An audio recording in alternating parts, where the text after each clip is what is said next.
kita tadi sudah bicara tentang bagaimana korban substitusi itu, bahwa Allah menggantikan kita. Dan kita pun saat ini ya harus kita kasih catatan bahwa kasih karunia Allah itu atau kematian Kristus itu bukan hanya untuk sebagian orang Kristen kan, benar? Ya. Itu kan bukan untuk semua orang kan. Kasih karunia itu diberikan untuk semua orang. Tapi kata Yohanes pasal 3:16, barang siapa yang percaya kepadanya kan, Ya. dia tidak akan binasa, selain itu dia akan memperoleh hidup yang kekal, barang siapa yang percaya. Nah, mungkin kita gali lebih dalam terkait dengan fokus dari karya Injil itu sendiri, benar? Ya. Tadi kan baru sudah sempat sebutkan beberapa argumen. Nah, fokus dari karya keselamatan itu seperti apa? Lalu kemudian dampak apa yang kita alami?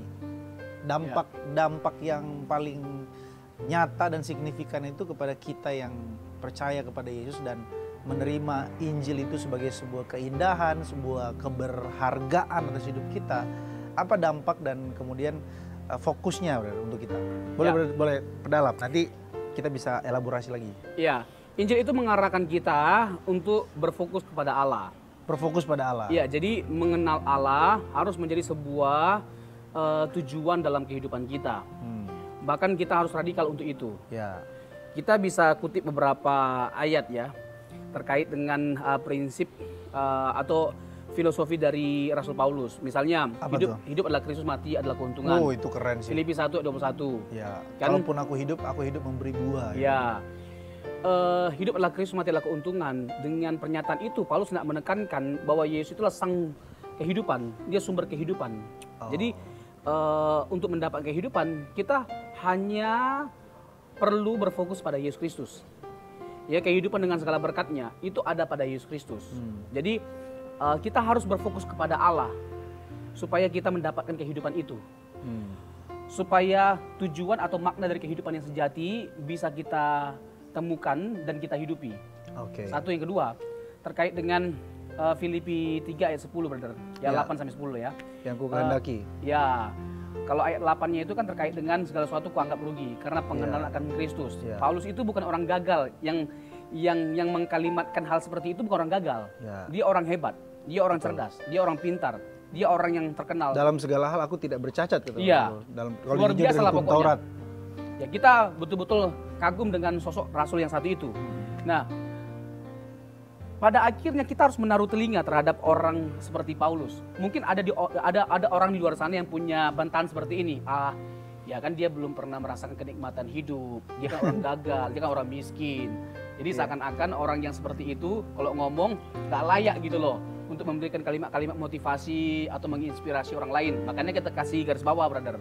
Kita garis bawahi bahwa dia bukan orang gagal, dia orang hebat. Bahkan bisa dikatakan they have lah ya, anak buah dari Rabi Gamaliel pada waktu itu.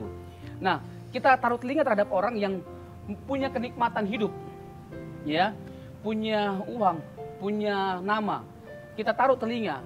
Apa kata Rasul Paulus pada akhirnya ketika dia bertemu dengan Yesus? Kuanggap rugi semuanya. Ingat, dibandingkan dengan Kristus, semuanya itu memang adalah sampah, tidak bernilai apa-apa. Yang membuat hidup kita bernilai itu bukan sesuatu yang ada pada kita, tapi Yesus.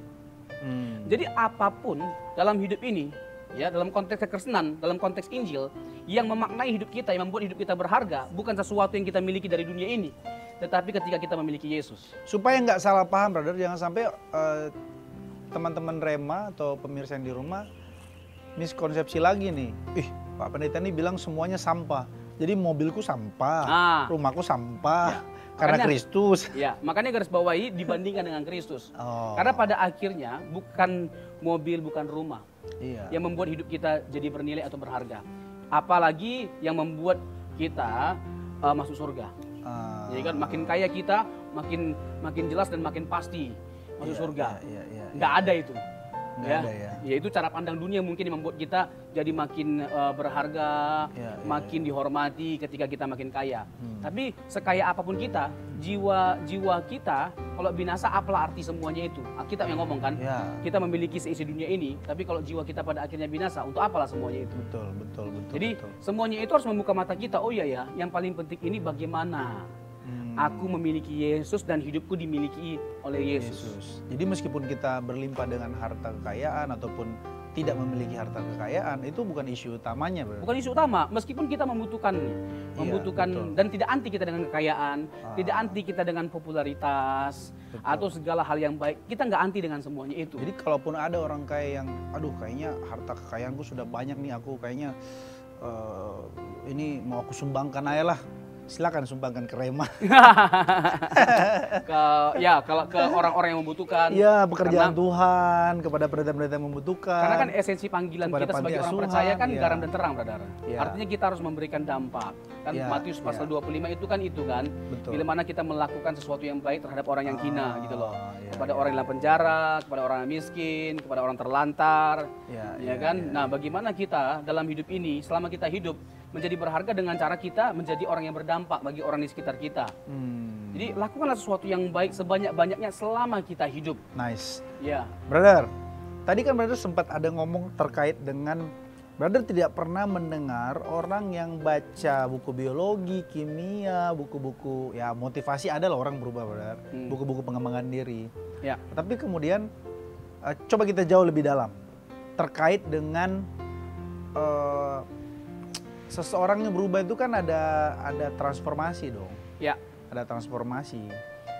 Nah, Injil ini sendiri kan dikatakan bahwa dia punya kuasa transformasi untuk menyelamatkan. Yang kedua transformasi untuk mengubah seseorang gitu, mengubah seorang itu. Nah, tentu kalau dalam konteks ini kita harusnya diubahkan oleh Injil itu sendiri kan, Brother. Ya. Nah, tapi bisa berada uraikan dan bisa berada jelaskan kuasa transformasi Injil itu sendiri bagaimana mekanismenya, Bro? Oke. Ini bagus sekali. Itu gimana? Apakah dengan kita rajin ke gereja? Ya. Apakah dengan kita menyanyi oh haleluya puji Tuhan hosana? Ya. Atau apakah dengan kita kemana-mana darah Yesus? Atau bagaimana, Brother? Mekanismenya untuk kuasa transformasi, atau dengan kata lain begini, hidup kita itu jadi orbitnya itu Kristus, Injil aja, kita berpusat kepada Yesus.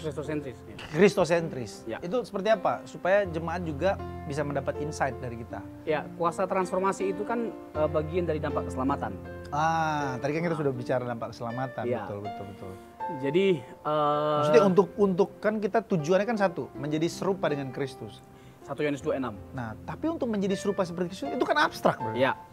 Betul. Itu gimana diuraikan dalam penjelasan seperti ini? Coba. Ya, jadi bagi kita keselamatan yang dikerjakan oleh Tuhan Yesus itu membawa dampak yang luar biasa. Ya. Membawa kita ada pada pemulihan, ada pada perubahan, ada pada transformasi.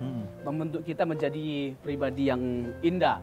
Nah, Injil itu sesuatu yang membawa kita untuk menikmati semuanya itu. Amen. Ya, jadi kalau brother tanya tadi, mungkin saya singgung sedikit terkait dengan bagaimana meyakinkan orang yang luar sana, yang tidak percaya pada Injil yang adalah kuasa itu sendiri, adalah keindahan itu sendiri. Nah, begini, udah pasti kita nggak mungkin bisa mengalami kuasanya kalau kita tidak menaruh kepercayaan padanya. Oh, oke. Singkat cerita begini, ya Alkitab juga dipenuhi oleh kesaksian para tokoh-tokoh yang luar biasa. Setuju. Ya, mereka dimulai dari ketika mereka percaya.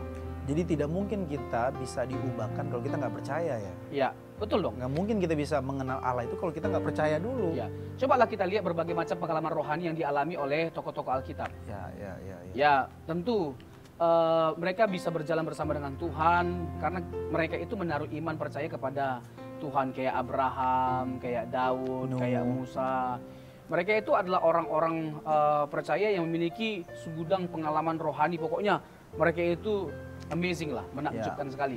Nah, kita diarahkan untuk memiliki satu pengalaman rohani seperti mereka. Tapi dituntut kita percaya, gitu loh, pada Injil yang bisa mentransformasi kita. Maka Injil itu harus menjadi perspektif.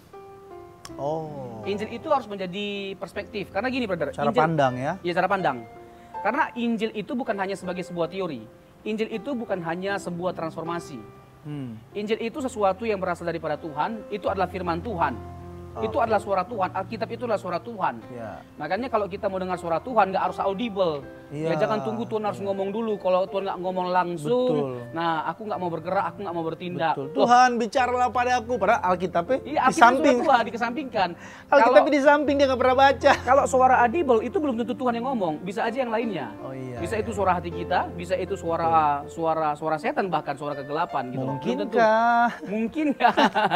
Mungkinkah? Jadi belum tentu, tapi kalau Alkitab itu udah pasti suara Tuhan. Nggak perlu lagi dipertimbangkan, nggak perlu lagi ditimbang-timbang atau dipikirkan, nggak perlu.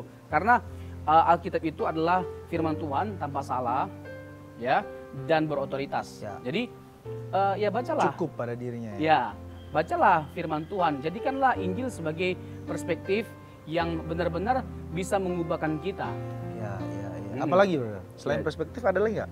Ya, Injil jadi itu bukan hanya sebuah teori, bukan hanya sebuah transformasi, tapi itu haruslah menjadi sebuah perspektif.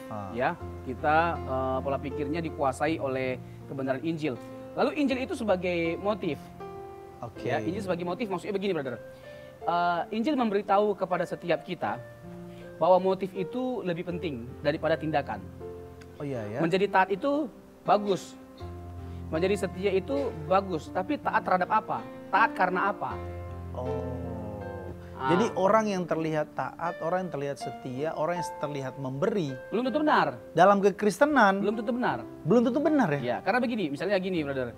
Ya, hal yang sederhana saja lah ya. Kalau kita memberi supaya apa? Supaya kita dipuji, supaya kita dihargai. Ya, kita itu bukan kacamata Injil. Kebaikan orang.